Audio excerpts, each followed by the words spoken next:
now the third question by Mr. Chetan Kumar, my 17-year-old friend from India. Okay, his question is, Loy, how to implement the ideas we dream into reality?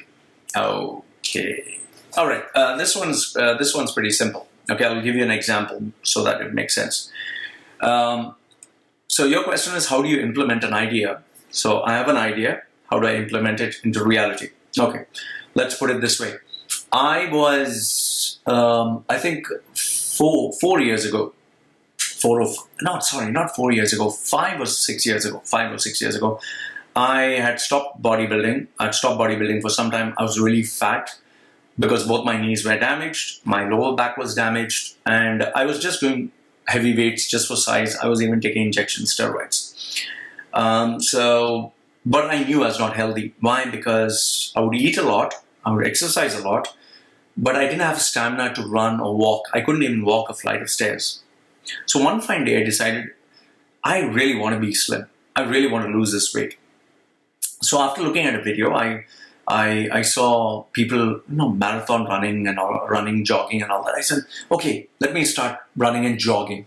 So that was my idea. That is what I wanted. So if I wanted to, start being a runner, obviously I have to run. So, but in a strange twist, I decided instead of running with shoes because it was hurting my knees, I decided why not run barefoot. I don't know why, but I decided I would do barefoot. I went the first day out. I hardly went, I think 100 meters and my legs were paining, like only 100 meters, my legs were paining. I came back home. Second day I said, I'm going to do it again. Went again, came back home, my legs were aching. It was bad. I had to put my legs in ice water. If you check my Facebook, you'd see I was putting my legs in ice water. Third day, fourth day, fifth day, I kept doing it. Slowly from 100 meters went to 150, 200, 300, went to 1 kilometer. And after 6 months, I was able to do like 7 kilometers. So, but it was still walking. It was not running. Then I accidentally saw a group of people running, and I saw them and I asked them, what did they do? Because, I was doing it alone. He said they were marathon runners. So I was like, wow, even I would like to join them. But these guys were doing like, 20 kilometers. And I was like, oh, I'm just struggling for, 5 to 6. How are these guys doing 20? So very soon they said, just join, you'll be able to do it. So then I joined them.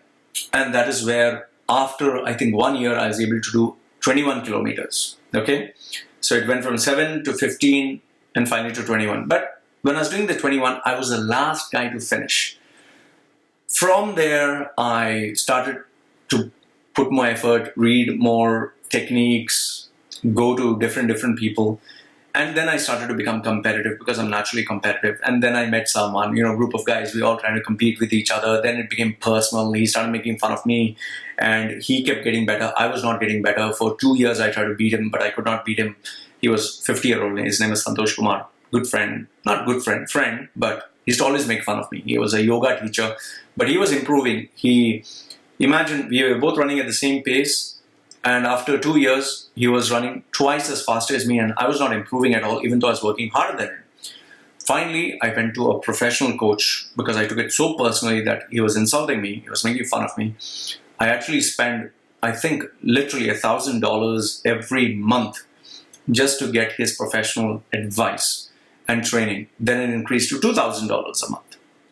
And then I went into professional supplements. I went into professional running gear. You won't believe each and every running gear of mine. It was like $100, $150, $200, just even from the undergarments to the socks to the shoes to the gels to the food to the everything. It was crazy. And eventually, I beat him by a massive margin. From there, I went into swimming. From there, I went into cycling. From there, I moved into triathlon. Okay? Now, why did I tell you this story? It's because I had an idea up my head. And every time I had an idea, I had to do something about it. And obviously, I made a lot of mistakes in the way. A lot of mistakes. Things are not right. Some things are working. Some things are not working. And it's only because I kept doing something or another. I kept trying. I kept being competitive. I kept being obsessed about improvement. I kept making mistakes, trying out new things, asking people, seeking guidance, reading, researching. In fact, you can see there that full, that exact, sorry, that one, yeah, that full, that those two shelves, those two compartments are full of books related to only running. Only running. I'm not joking. It's only running.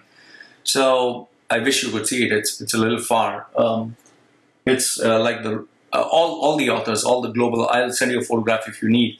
It's only related to running. So I was that obsessed. I would buy all the professional research material. I would buy all the supplements. I think I had at one point 18 pairs of shoes, different thickness, style, brand. I had different types. I had different undergarments. I had different shirts. I had different headbands, music. So it was crazy. So in answer to your question, how do you implement the idea into reality is, ideas are worthless. It's fucking worthless unless you implement it. Because once after you implement the idea, then once you actually do it, you'll get the feedback and know, is it improving, not improving? Then you need to do it again. Then you'll find out, is it improving, not improving? Then you do it again. And that's how you improve and get better and better and better. And eventually you achieve success. So how do you implement ideas? You just implement them. Whether good, bad, ugly, whether it's right or wrong, you'd come to know immediately. And then after that, move to step number 2. Then you try again, good, bad, ugly, it's working, not working, doesn't work, do it again. Keep doing it, and that's how you achieve success, and that's how you achieve results.